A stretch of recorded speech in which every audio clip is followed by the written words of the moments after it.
Hello tout le monde, j'espère que vous allez bien. On se retrouve dans un What I Eat in a Day et je commence tout de suite le matin par un très grand verre d'eau. Hyper important parce que vous avez passé 7 à 8 heures sans vous hydrater, donc c'est trop important de boire de l'eau. Ensuite, je commence un peu à avoir faim. Donc je file dans la cuisine et je me fais du coup mon ice latte. Bon là j'ai bu du lait de vache mais généralement c'est tout le temps au lait de soja. Parce que le lait de vache, je pense que je le digère hyper mal. C'est pas que je pense d'ailleurs, c'est que j'en suis persuadée. Donc je me fais mon ice latte glacé, toujours 1 à 2 heures après m'être réveillée. Bon, j'ai pas toujours le choix quand je vais au travail, mais quand je peux, je le fais. Ensuite, on passe directement au petit-déj parce qu'on avait faim avec mon chéri. Donc je lave d'abord plein de fruits parce qu'on voulait se faire des bowls avec du yaourt grec. Donc soit on le fait avec du skyr, soit on le fait avec du fromage blanc 0%. Ça dépend. Et là, on avait acheté en fait une noix de coco et j'avais aucune idée de comment l'ouvrir. Donc c'est mon chéri qui s'en est chargé. Et en fait, vous donnez juste des coups hyper secs et hyper francs le long de la noix de coco dans ce sens-là. Et ensuite, vous allez pouvoir l'ouvrir. Donc c'est absolument pas moi qui l'ai fait, hein. C'est mon copain. Et c'était excellent. Donc ensuite on a voulu goûter la figue de Barbarie parce qu'il se trouve que j'avais jamais goûté ça. On a pris un tout petit morceau. Alors je sais pas si c'est parce qu'elle était pas mûre ou trop mûre, j'en sais rien, mais c'était ignoble. C'était infect. Pourtant nous on mange de tout, mais là vraiment c'était dégueu, donc on en a pas mis finalement. Ensuite, donc après avoir coupé tous les fruits, les avoir lavés, etc., on peut commencer. Donc je mets du coup dans un bol 2 à 3 cuillères à soupe de skyr. On complète avec du muesli composé de noix.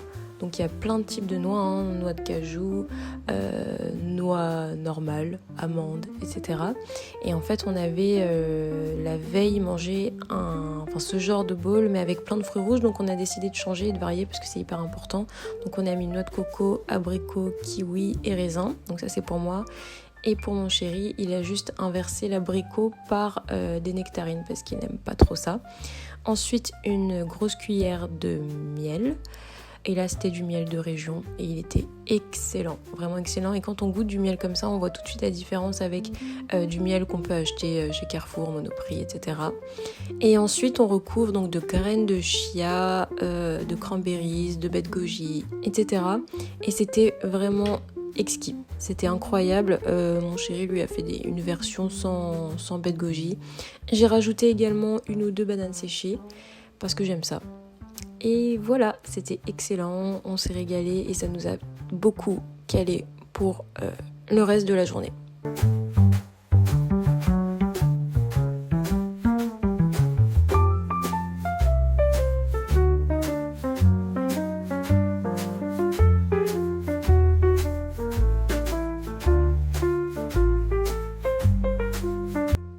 Alors ensuite, je me fais du coup mon matcha iced latte.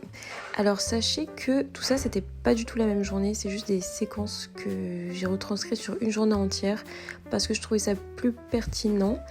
Du coup, il se trouve que, peut-être que vous avez déjà vu ces séquences-là, mais je me fais toujours mon matcha après avoir mangé et pas le matin, parce que le matin, j'avoue que le goût du café, je préfère. Donc du coup, je me fais mon matcha. Je vous ai déjà expliqué ma technique de rajouter du sucre en poudre. Je le fais de temps en temps, pas tout le temps, mais de temps en temps en ce moment. Et c'est vrai que le matcha, je trouve ça exquis. Et donc là, du coup, c'est avec du lait de soja. Je le fais toujours après manger. Comme ça, j'ai un pic d'énergie vers les coups de midi, 13h. Et je peux vraiment commencer ma journée. Et celui-là était excellent, vraiment, comme tous les matchas d'ailleurs que je fais. Regardez, il est trop beau.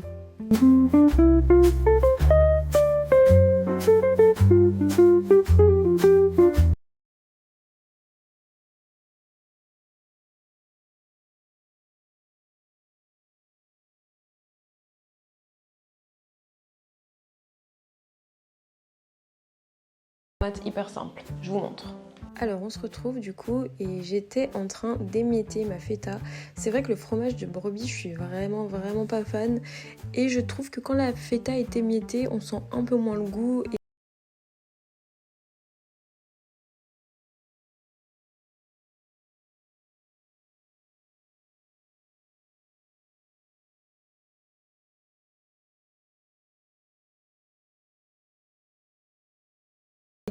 utilisez un couteau à pain et vous allez voir, ça sera comme sur la vidéo, ça se coupera tout seul et ce sera beaucoup plus pratique et vous pouvez garder toute la tomate.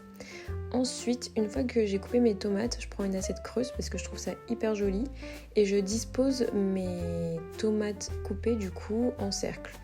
Donc c'était un petit peu galère à faire, enfin non, en vrai c'était facile mais c'était un petit peu long, donc je ne le ferai pas tous les jours, mais en vrai je trouve ça hyper joli.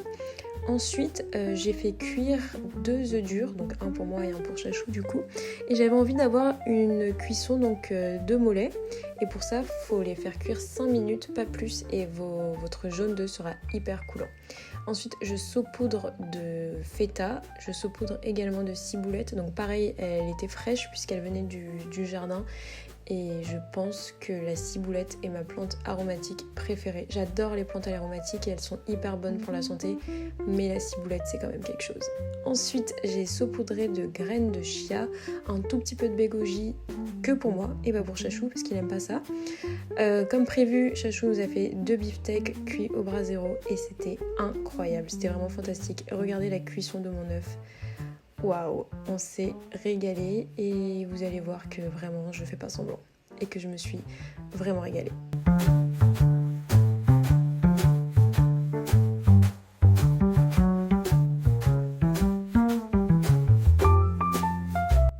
Donc on se retrouve un petit peu plus tard dans la journée et j'avais envie d'une salade toujours, mais avec du poulet cuit façon curry. Donc d'abord je prends donc soit du blanc de dinde, soit des aiguillettes de poulet que je viens émincer de façon hyper grossière.